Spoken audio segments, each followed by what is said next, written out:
How to donate on Twitch. Hey everyone, welcome back to our channel. In today's video I'll guide you on how you can donate on Twitch, so make sure to watch this video till the end. In order to donate on Twitch, open your browser, go to twitch.tv and just go to a specific channel or a streamer. And suppose, let's say that you're watching the stream and then you would like to donate to them. On the right hand side, which is the bottom right, you'll find the send message option.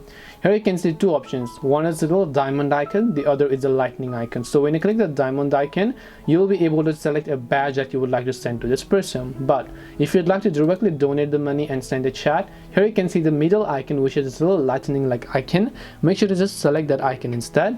And now you can simply choose the amount of money that you wish to donate over here. You could send US $500 or whatever else you prefer here.